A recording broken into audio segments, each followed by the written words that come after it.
It's early on Wednesday morning, but that's when things get going at St. John the Evangelist in Port Hope. There is an Anglican Church service at 10 a.m., but long before that, the kitchen below the church is already buzzing with busy hands and friendly chatter. The volunteers at Emmaus Café are getting food ready for a different kind of dining establishment. This one serves hot meals and homemade pastries, but also company, conversation, and community. And all at a price anyone can afford, regardless of income. The Emmaus Café is how Port Hope helps feed people with dignity and warmth. Ontario Morning went for a visit to see how St. John's is making the season kind. And there we met a very busy volunteer and food program coordinator, Penny Nutbrown. She showed us around the church hall full of tables and chairs, ready for the day's diners. So right now we're in the lower parish hall. Every Wednesday morning from 10 to 1 we have a cafe here. It's a pay-as-you-like cafe. And folks come from all over town, literally, and a few from Cobourg. And some folks are here to attend the church service on Wednesday morning, and then they pop in here for lunch. Some folks are on their way to the food bank, which is just down in our neighbor church, the United Church, and they'll pop by for a snack. And then there's just lots of other people as well who've heard that the food here is really good. Deacon Deb, in addition to being an ordained deacon, is also a professional chef, and she is absolutely the queen of soup. Every week we serve anywhere from 20 to 60 people, and folks come in, and if you come in by yourself, there's usually a nice chair somewhere where someone will sit with you and talk with you. We have helpers here who range in age from Vivian here, who's 5, all the way up to some of our volunteers who are in their early 90s. Yeah. And when did all this start? Like, where did this idea come from? So before the pandemic, there were a group of churches and other organizations that alternated offering a weekly community dinner. It was organized by Greenwood Coalition, which is a charity group in Cobourg now. After the pandemic, there was a meeting about, which groups felt that they could continue. And at that time, ours was it. Our church was it. Now, other food programs have popped up since in other churches and organizations, but at the time, it was just us. So we started by bringing the community dinner back, but we could only manage it once a month. The community dinner happens on the second Wednesday of every month at 6 o'clock. And again, it's doors open. Anybody can come in. We have a nurse practitioner who comes every month. Sometimes we have a social worker. So if there are folks who need a little support that way, they can access that as well when they're here. The Emmaus Café started 2 years ago. We did get a very generous grant from the Anglican Foundation of Canada to cover our food costs. And then we have acquired tools and things and other grants and donations. We had a very generous donation from one of our patrons this will help get us through the month of January. So this space has been created so it's not, I get very testy if somebody calls this a soup kitchen. It is not a soup kitchen. It is a cafe. It is a space where any neighbor can come. So we have folks here who are currently unhoused. We also have people who live in mansions. Tell me about why that's important to have that kind of communal space. So our goal here, why it's important that we sit together as neighbors, we can get rid of titles, we can get rid of labels, we can get rid of presuppositions.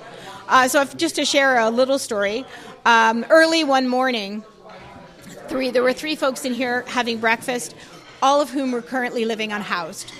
They were either living in cars or they were living in tents, and it was winter. They were sitting here, they were having breakfast, whatever. A couple who live in the neighborhood in one of our grand old houses came in as well. They sat down together, all 5 of them. They had the best hour talking about movies and books and places they'd traveled to, the kind of music they liked. There was lots of laughter. And then our folks who were unhoused left. And a good half hour later, the lady and the couple said, "So do you ever get any of the homeless in here?" And I replied, "Sometimes." What was going through your mind when that question came up? Yay. Because this is what we want. We want it to be a space where you are your name, you are your person, you are your experiences, you are your interests and your passions, not your financial circumstances. I want to ask you about that because we have been covering a lot of stories about the increase in unhoused populations in many communities that weren't aware of it before. Let's not say it didn't exist, but they weren't aware of it before. And there's a bit of a disconnect on, unhoused people being from a community. What do you think this does to that conversation? Well, this is a way to make sure that everybody is part of the community. You're in here, you're part of the community. So it's that sense of you're part of us, and everybody is on equal footing. And, right now with the situation with homelessness, our fastest growing group of homeless folks are seniors. And Deacon Shane Watson, who's another one of our deacons, he works with those who are unhoused and works with this parish and other organizations to help people not become unhoused. So Peter, you'll go out later with Peter and Janet Lang. They go to visit folks with food who are living in motels. They'll tell you more about that later. But that's an outreach of Shane's work, and then they're helping with that. And Shane has come and spoken to my Sunday school groups, my church camp groups a number of times, really bringing home the message of you don't have to solve everybody's problems. You just have to recognize them as a person and as a neighbor. And that's the first step. Why? Because it's really easy to put a label on people and refer to everybody as like the homeless. Shane had something really cute that he said to the kids once. He said, homelessness is a temporary state. He said, if you get sick and you have the flu, we don't call you the flu. We call you by your name. So folks who are living unhoused are not the homeless. They are people with names and families and histories and things to contribute. Most of our folks who come in here who are either unhoused or bordering on the rim edge of poverty, as my dad used to call it, they want to help. They want to help in the kitchen. They want to help. Folks have gotten trained. We've been able to get some folks trained. They want to be part. They don't want to take. They want to be part of the community. So, we have folks helping in the kitchen. We have folks helping set up chairs. We have this lovely lady who just walked in. She and her husband had a gentleman who was temporarily unhoused stay with them. And that was something they just arranged amongst themselves. So it's not like we have the answers and we're being oh so great. It's all of us together. It's creating the space for things to happen. The last 10 years of my career, I taught kindergarten. The thing about kindergarten is you set up the space and you let things happen and make sure people don't eat too much paste. But it's if you create the space and the vibe of the space is welcoming and inclusive, then people rise to that occasion.